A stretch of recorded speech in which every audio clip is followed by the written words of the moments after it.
जय माता दी। नमस्कार दोस्तों, स्वागत है आप सभी का हमारे YouTube चैनल लक्ष्मी शर्मा की कहानियां पर। प्रेम से बोलिए बृहस्पति देव की जय। प्यारे भक्तगणों, आज आप सभी श्रवण करेंगे माघ महीने की कृष्ण पक्ष की गुरुवार व्रत कथा। गुरुवार का दिन विष्णु भगवान को समर्पित होता है। इस दिन विष्णु भगवान और बृहस्पति देवता का पूजा करना बहुत ही शुभ माना जाता है। वो भी भक्त इस दिन पूजा करके व्रत रखते हैं और बृहस्पति बार का व्रत कथा का श्रवण करते हैं। उनकी सभी मनोकामना बृहस्पति भगवान पूर्ण करते हैं। कथा को पूरी श्रद्धा से प्रसन्नचित मन से अवश्य सुनिएगा। प्रेम से बोलिए लक्ष्मी नारायण की जय, बृहस्पति देव की जय। प्राचीन समय की बात है। किसी राज्य में एक बड़ा प्रतापी तथा दानी राजा राज्य करता था। वह प्रत्येक गुरुवार को व्रत रखता एवं भूखे और गरीबों को दान देकर पुण्य प्राप्त करता था। परंतु यह बात उसकी रानी को अच्छा नहीं लगता था। वह ना तो व्रत करती थी और ना किसी को एक भी पैसा दान में देती थी और राजा को भी ऐसा करने से मना करती थी। एक समय की बात है, राजा शिकार खेलने को वन में चले गए। घर पर रानी और दासी थी।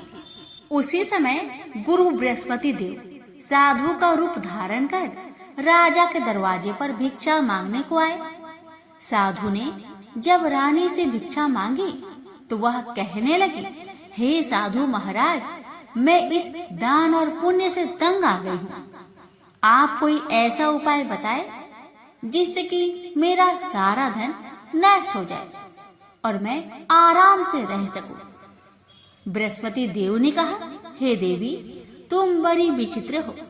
संतान और धन से कोई दुखी होता है क्या? अगर अधिक धन है तो इसे शुभ कार्यों में लगाओ, कुंवारी कन्याओं का विवाह करवाओ, विद्यालय और बाग बगीचे का निर्माण कराओ, जिससे तुम्हारे दोनों लोग सुधर जाएंगे। परंतु साधु की इन बातों से रानी को खुशी नहीं हुई। उसने कहा, मुझे ऐसे धन की आवश्यकता नहीं है जिसे मैं दान दूं और जिसे संभालने में मेरा सारा समय नष्ट हो जाए। तब साधु ने कहा, यदि तुम्हारी ऐसी इच्छा है तो मैं जैसा तुम्हें बताता हूँ तुम वैसा ही करना। बृहस्पति बार के दिन तुम घर को गोबर से लिपना, अपने केशों को पीली मिट्टी से धोना, केशों को धोते समय स्नान करना, राजा से हजामत बनाने को कहना, भोजन में मांस मदिरा खाना, कपड़ा धोबी के यहाँ धुलने डालना। इस प्रकार 7 बृहस्पतिवार करने से तुम्हारा समस्त धन नष्ट हो जाएगा। इतना कहकर साधु रूपी बृहस्पति देव अंतर ध्यान हो गए। साधु के कहे अनुसार करते हुए रानी को केवल 3 बृहस्पतिवार ही बीते थे कि उसकी समस्त धन संपत्ति नष्ट हो गई। भोजन के लिए राजा का परिवार तरसने लगा। तब एक दिन राजा रानी से बोला, हे रानी, तुम यही रहो, मैं दूसरे देश को जाता हूँ, क्योंकि यहाँ पर सभी लोग मुझे जानते हैं, इसलिए मैं कोई छोटा कार्य नहीं कर सकता। ऐसा कहकर राजा परदेश चला गया। वहाँ वह जंगल से लकड़ी काट कर लाता और शहर में बेचता था। इस तरह वह अपना जीवन व्यतीत करने लगा। इधर राजा के परदेश जाते ही रानी और दासी दुखी रहने लगी। एक बार जब रानी और दासी को 7 दिन तक बिना भोजन के रहना पड़ा तो रानी ने अपनी दासी से कहा, हे दासी, पासी के नगर में मेरी बहन रहती है, वह बड़ी धनवान है, तू उसके पास जा और कुछ ले आ ताकि थोड़ा हमारा गुजर बसर हो जाए। दासी रानी की बहन के पास गई। उस दिन बृहस्पतिवार था और रानी की बहन उस समय बृहस्पतिवार व्रत की कथा सुन रही थी। दासी ने रानी की बहन को अपनी रानी का संदेश दिया, लेकिन रानी की बड़ी बहन ने कोई उत्तर नहीं दिया। जब दासी को रानी की बहन से कोई उत्तर नहीं मिला तो वह बहुत दुखी हुई और उसे क्रोध भी आया। दासी ने वापस जाकर रानी को सारी बात बता दी। सुनकर रानी ने अपने भाग्य को कोसा। उधर रानी की बहन ने सोचा कि मेरी बहन की दासी आई थी, परंतु मैं उससे नहीं बोली, इससे वह बहुत दुखी हुई होगी। कथा सुनकर और पूजन समाप्त करके वह अपनी बहन के घर आई और कहने लगी, हे बहन, मैं बृहस्पतिवार का व्रत कर रही थी। तुम्हारी दासी मेरे घर आई थी, परंतु जब तक कथा होती है तब तक ना तो उठते हैं और ना ही बोलते हैं, इसलिए मैं नहीं बोली। कहो दासी क्यों आई थी? रानी बोली, बहन तुमसे क्या छिपाऊं, हमारे घर में खाने तक को अनाज नहीं था। ऐसा कहते कहते रानी की आंखें भर आई। उसने दासी समेत पिछले 7 दिनों से भूखे रहने तक की बात अपनी बहन को विस्तार पूर्वक सुना दी। रानी की बहन बोली, देखो बहन, भगवान बृहस्पति देव सबकी मनोकामना को पूर्ण करते हैं। देखो शायद तुम्हारे घर में अनाज रखा हो। पहले तो रानी को विश्वास नहीं हुआ, पर बहन के आग्रह करने पर उसने अपनी दासी को अंदर भेजा तो उसे सचमुच अनाज से भरा एक घड़ा मिला। यह देखकर दासी को बड़ी हैरानी हुई। दासी रानी से कहने लगी, हे रानी, जब हमको भोजन नहीं मिलता तो हम व्रत ही तो करते हैं, इसलिए क्यों ना इनसे व्रत और कथा की विधि पूछ ली जाए ताकि हम भी व्रत कर सके। तब रानी ने अपनी बहन से बृहस्पतिवार व्रत के बारे में पूछा। उसकी बहन ने बताया, बृहस्पतिवार के व्रत में चने की दाल और मुनक्का से विष्णु भगवान का केले की जड़ में पूजन करे तथा दीपक जलाए, व्रत कथा सुने और पीला भोजन ही करे। इससे बृहस्पति देव प्रसन्न होते हैं। व्रत और पूजन विधि बताकर रानी की बहन अपने घर लौट गई। 7वें दिन बाद जब गुरुवार आया तो रानी और दासी ने निश्चय अनुसार व्रत किया। घुड़सार में जाकर चना और गुड़ बिन लाई और फिर उसकी दाल से केले की जड़ तथा विष्णु भगवान का पूजन किया। अब दिक्कत ये थी कि पीला भोजन कहाँ से आए। इस बात को लेकर दोनों बहुत दुखी थे। चूँकि उन्होंने व्रत रखा था, इसलिए गुरुदेव उन पर प्रसन्न थे। इसलिए वे एक साधारण व्यक्ति का रूप धरकर 2 थालों में सुंदर पीला भोजन लेकर आए और दासी को दे दिए। भोजन पाकर दासी प्रसन्न हुई और फिर रानी के साथ मिलकर भोजन ग्रहण किया। उसके बाद वे सभी गुरुवार को व्रत और पूजन करने लगी। बृहस्पति भगवान की कृपा से उनके पास फिर से धन संपत्ति हो गया, परंतु रानी फिर से पहले की तरह आलस्य करने लगी। तब दासी बोली, देखो रानी, तुम पहले भी इस प्रकार आलस्य करती थी। तुम्हें धन रखने में कष्ट होता था, इस कारण सभी धन नष्ट हो गया। और अब जब भगवान गुरुदेव की कृपा से धन मिला है तो तुम्हें फिर से आलस्य होता है। बड़ी मुसीबतों के बाद हमने यह धन पाया है, इसलिए हमें दान पुण्य करना चाहिए, भूखे मनुष्य को भोजन कराना चाहिए और धन को शुभ कार्य में खर्च करना चाहिए, जिससे तुम्हारे कुल का यश बढ़ेगा, स्वर्ग की प्राप्ति हो और पितर प्रसन्न हो। दासी की बात मानकर रानी अपना धन शुभ कार्यों में खर्च करने लगी, जिससे पूरे नगर में उसका यश फैलने लगा। गुरुवार को बृहस्पति भगवान का व्रत रखने से घर में हमेशा सुख शांति की बहार बनी रहती है। प्रेम से बोलिए बृहस्पति देव की जय। एक नगर में एक साहूकार रहता था। उसके पास धन्य धान्य बाल गोपाल की कोई कमी न थी, लेकिन साहूकारनी कंजूस थी। वह कभी किसी भिखारी को भीख नहीं देती थी। उसकी इस हरकत से सभी परेशान थे। एक बार ऐसा संयोग हुआ कि एक पहुँचे हुए सिद्ध पुरुष उस साहूकारनी के यहाँ भिक्षा मांगने पहुँचे। उस समय वह साहूकारनी अपना आंगन लीप रही थी। अतः सिद्ध महाराज से कहने लगी, महात्मा, इस समय तो मैं काम कर रही हूँ, मुझे अवकाश नहीं है, आप फिर दर्शन दीजिएगा। साधु बाबा दुआ देते हुए चले गए। कुछ दिनों के बाद वे पुनः पधारे। उस समय साहूकारनी अपने पोते को खिला रही थी। अतः उसने भिक्षा देने में फिर असमर्थता दिखाकर साधु बाबा को फिर कभी अवकाश के समय आने को कहा। इस बार भिक्षुक का माथा ठनका। उसे साहूकारनी उस समय भी घर के किसी काम में अपने को व्यस्त रखने की कोशिश कर रही थी। साधु बाबा चिढ़ गए। उन्होंने साहूकारनी से कहा कि मैं तुम्हें कुछ उपाय बताता हूँ। यदि तुम अवकाश ही अवकाश चाहती हो तो बृहस्पति को देर से उठा करो। सारे घर में झाड़ू लगाकर पूरा एक और इकट्ठा करके रख दिया करो। उस दिन घर में चौका न लगाया करो। स्नान आदि करने वाले इस दिन हजामत अवश्य बनवाया करे। भोजन बनाकर चूल्हे के पीछे रख दिया करो।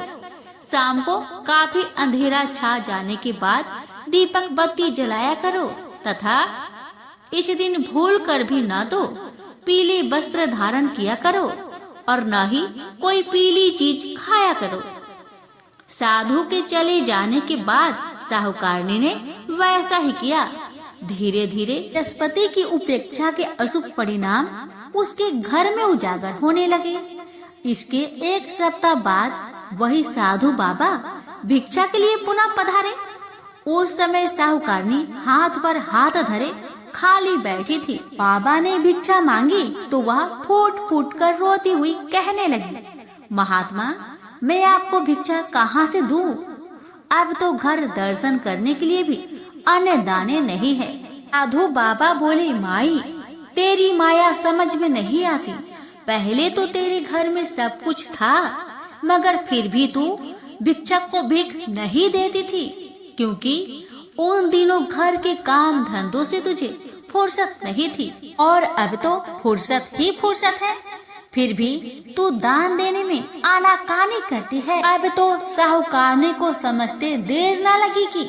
सामने खड़े बाबा सर्वज्ञ और सिद्ध पुरुष हैं। उसने उनके चरण पकड़कर पिछले व्यवहार के लिए क्षमा मांगी और वादा किया कि यदि आपकी कृपा से घर फिर धन्य धान्य से भरपूर हो गया तो वह कभी किसी भिक्षुक को खाली हाथ जाने नहीं देगी। साधु बाबा को दया आ गई। वो बोले, बृहस्पतिवार को तड़के ही उठकर स्नान आदि में निवृत्त होकर अपने घर का कोई आदमी हजामत न बनाए और उस दिन विशेष रूप से भूखों को भोजन कराना चाहिए। यदि तुम ऐसा करोगी तो जल्दी ही तुम्हारे दिन फिर जाएंगे और तुम्हारा घर एक बार फिर धन्य धान्य से भरपूर हो जाएगा। साहूकारनी ने वैसा ही किया। कुछ दिनों में उसके भले दिन फिर लौट आए। जैसे दिन बृहस्पति जी ने उसके फेरे, ऐसे ही वह हम सबके शुभ दिन शीघ्र ही लाए। प्रेम से बोलिए बृहस्पति देवता की जय। काफी पुरानी बात है। एक दिन देवाधिदेव इंद्रदेव अपने सोने से जड़े सिंहासन पर विराजमान थे। अनेकानेक देव, किन्नर, ऋषि आदि उनके दरबार में उपस्थित होकर उनकी स्तुतियों का गान कर रहे थे। आत्मा प्रशंसा सुनते सुनते इंद्र को गर्व हो गया। वे अपने को सर्वशक्तिमान समझने लगे। ठीक इसी अवसर पर देवगुरु बृहस्पति जी दरबार में पधारे। इंद्र दरबार के सभी सभापद देवगुरु की अभ्यर्थना में सादर उठकर खड़े हो गए, मगर अभिमान के मद में इंद्र अपने सिंहासन पर ही जमा रहा। बृहस्पति देवता को इंद्र का गर्व समझते देर नहीं लगी। इंद्र की इस अवज्ञा को उन्होंने अपमान समझा और वे क्रोधित होकर वहां से लौट आए। बृहस्पति देवता के लौटते ही इंद्र को अपनी गलती का एहसास हो गया। वह अपने किए गर्व पर पछताने लगा। उसने उसी क्षण गुरुदेव के चरणों में उपस्थित होकर क्षमा मांगने का निश्चय किया। बृहस्पति देव अपने तपोबल से इंद्र के इरादे को जानकर अपने लोक से दूसरे लोक को चले गए। इंद्र उनके लोक से निराश होकर लौट आया। उन दिनों इंद्र का शत्रु बृहस्पति था। जब उसे देव गुरु की रुष्टता का ज्ञान हुआ तो उसने देवलोक पर चढ़ाई करने का सही अवसर जानकर दैत्य गुरु शुक्राचार्य से परामर्श किया। उन्हें बृहस्पति की बात जच गई। शुक्राचार्य की आज्ञा और बृहस्पति के नेतृत्व में दैत्य सेना ने इंद्र लोक को घेर कर ऐसी मार लगाई कि इंद्र देव को छठी का दूध याद आ गया। हार कर वे सिर पर पैर रखकर ब्रह्मा जी की सेवा में उपस्थित हुए। उन्होंने इंद्र को त्वेष्टा के पुत्र विश्वरूपा की शरण में जाने को कहा। विश्वरूपा अपने समय का सर्वश्रेष्ठ ज्ञानी विज्ञानी ब्राह्मण था। इंद्र ने जब अनेक प्रकार से विश्वरूपा की वंदना की तो वे बड़ी कठिनाई से देवराज के पुरोहित बनने को तैयार हुए। विश्वरूपा ने पिता की आज्ञा प्राप्त कर देवराज का आचार्यत्व स्वीकार कर ऐसा यत्न किया कि देवराज को विजय प्राप्त हुई। वे पुनः आसन पर विराजमान हुए। विश्वरूपा के 3 मुख थे। प्रथम से वे सोमभल्ली लता के रस का पान करते थे, दूसरे मुख से मदिरा पीते थे और तीसरे मुख से अन्न जल ग्रहण करते थे। विजयी देवराज ने विश्वरूपा के आचार्यत्व में यज्ञ करने की इच्छा प्रकट की तो वे देवराज को यज्ञ कराने लगे। यज्ञ के दौरान अनेक दैत्यों ने विश्वरूपा से एकांत में संपर्क स्थापित करके कहा, आपकी माता दैत्य कन्या है, इस कारण आपका कर्तव्य है कि प्रत्येक तीसरी आहुति देते समय आप नाम अवश्य ही ले लिया करें। विश्वरूपा को दैत्यों की बात समझ में आ गई। वे यज्ञ की हर तीसरी आहुति दैत्यों के नाम समर्पित करने लगी। फलतः देवताओं का तेज घटने लगा। देवराज को जब सही वस्तु स्थिति का पता लगा तो वे इतने क्रोधित हुए कि उन्होंने विश्वरूपा के सिर काट दिए। विश्वरूपा के मदिरा पीने वाले मुख से भंवरा बना, सोमवल्ली पीने वाले मुख से कबूतर बना और अन्न खाने वाले मुख से तीतर बना। विश्वरूपा की हत्या करते ही ब्रह्म हत्या के कारण देवराज का स्वरूप ही बदल गया। विश्वरूपा की हत्या का पाप बड़ा भारी था। देवताओं के 1 वर्ष तक पुरुष शरण करने पर भी जब ब्रह्म हत्या का पाप न काटा तो देवराज ने सभी देवताओं सहित ब्रह्मा जी की स्तुति की। उन्हें दया आ गई। वे बृहस्पति देवता को साथ लेकर वहां पधारे। दोनों को इंद्र और देवताओं पर दया आ गया। उन्होंने ब्रह्म हत्या के पाप के 4 भाग किए। उसका एक भाग उन्होंने धरती को सौंपा। फलतः धरती में ऊंचे नीचे खड्डक हो गए। तभी ब्रह्मा जी ने धरती को वरदान दिया कि यह गड्ढे अपने आप भर जाया करेंगे। पाप का दूसरा भाग वृक्षों को सौंप दिया गया, जिसके कारण उनका दुख गोंद बनकर बहता रहता है। ब्रह्मा जी के वरदान के कारण केवल गूगल का गोंद पवित्र माना जाता है। पाप का तीसरा भाग यौवन प्राप्त स्त्रियों को दिया गया, जिसके कारण वे प्रत्येक मास अशुद्ध होकर प्रथम दिन चंडालनी, दूसरे दिन ब्रह्म घातिनी और तीसरे दिन धोबिन रहकर चौथे दिन शुद्ध होती है। पाप का चौथा भाग जल को दिया गया, जिसके कारण उस पर फैन और शिवाल आदि आता है।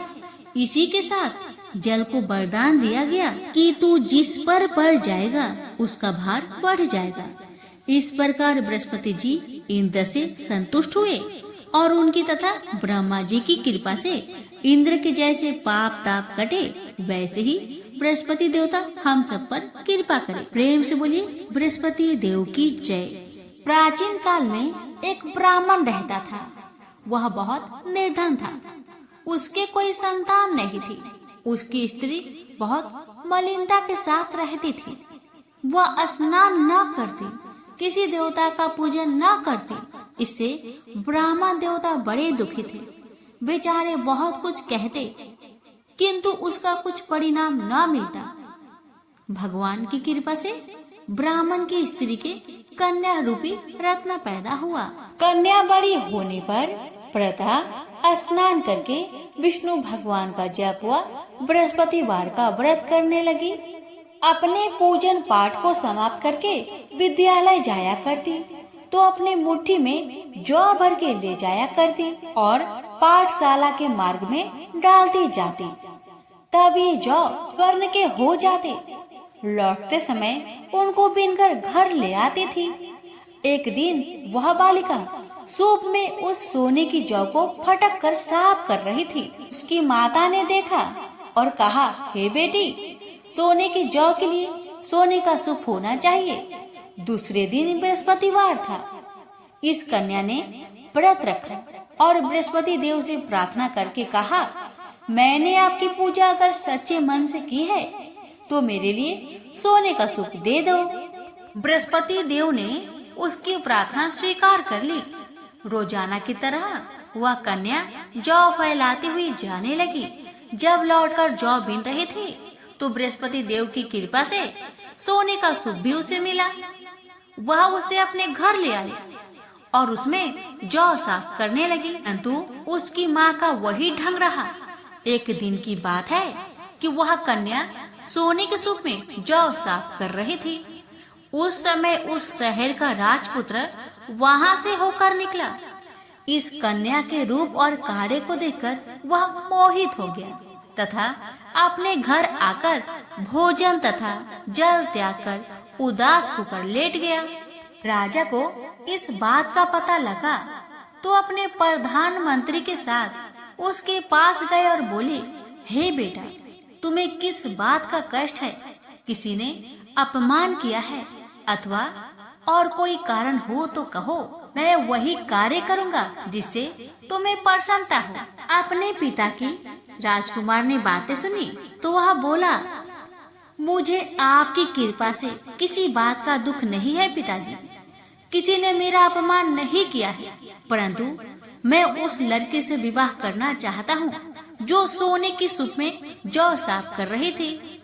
यह सुनकर राजा आश्चर्य में पड़ गया और बोला, हे बेटा, इस तरह की कन्या का पता तू मुझे बताओ, मैं उसके साथ तेरा विवाह अवश्य करवा दूंगा।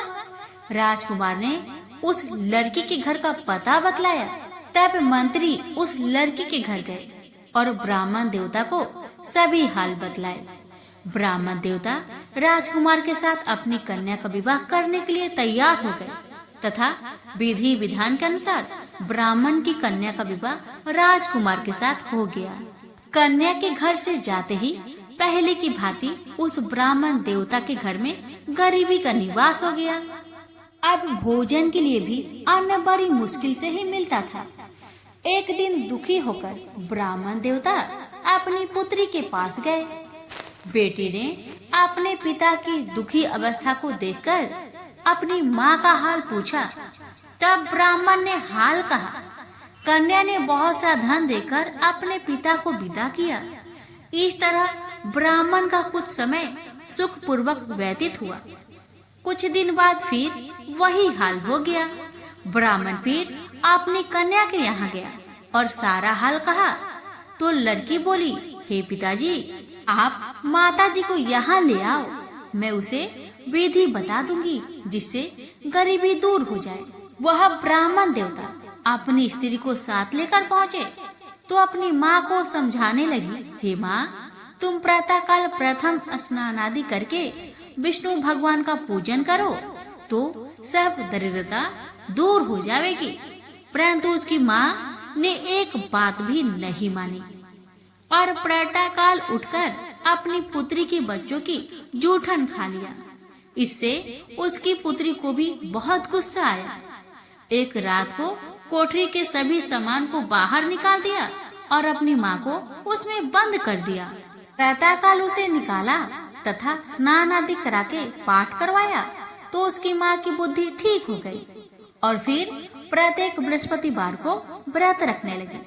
इस व्रत के प्रभाव से उसके माँ बाप बहुत ही धनवान और पुत्रवान हो गए और बृहस्पति जी के प्रभाव से इस लोक के सुख भोग कर स्वर्ग को प्राप्त हुआ। हे बृहस्पति भगवान, आपके व्रत करने वाले, कथा कहने वाले, सुनने वाले, हुक्कारे भरने वाले सभी की मनोकामना को पूर्ण करना, सभी की कष्टों को दूर करना। प्रेम से बोलिए बृहस्पति भगवान की जय, विष्णु भगवान की जय। अब सुनिए बृहस्पतिवार की आरती। ओम जय बृहस्पतिवार देवा, जय बृहस्पतिवार देवा, छिनी छिनी भोग लगाओ फल मेवा। ओम जय बृहस्पति देवा, तुम पूर्ण परमात्मा, तुम अंतर्यामी, जगत पिता जगदेश्वर, तुम सबके स्वामी। ओम जय बृहस्पति देवा, चरणामृत निज निर्मल, सब पातक हरता, सकल मनोरथ दायक, कृपा करो भरता। ओम जय बृहस्पति देवा, तन मन धन अर्पण करे जो शरण पारे, प्रभु प्रकट होकर आकर द्वार करे। ओम जय बृहस्पति देवा, दीन दयाल दयानिधि, भक्तन हितकारी, पाप दोष सब हरता, भाव बंधन हारी। ओम जय बृहस्पति देवा, सकल मनोरथ दायक, सब संचय तारो, विषय विकार मिटाओ, संतन सुखकारी। ओम जय बृहस्पति देवा, जो कोई आरती तेरी प्रेम सहित गावे, ज्येष्ठानंद बंद सो निश्चय पावे। ओम जय बृहस्पति देवा, जय बृहस्पति देवा। प्रेम से बोलिए बृहस्पति देव की जय।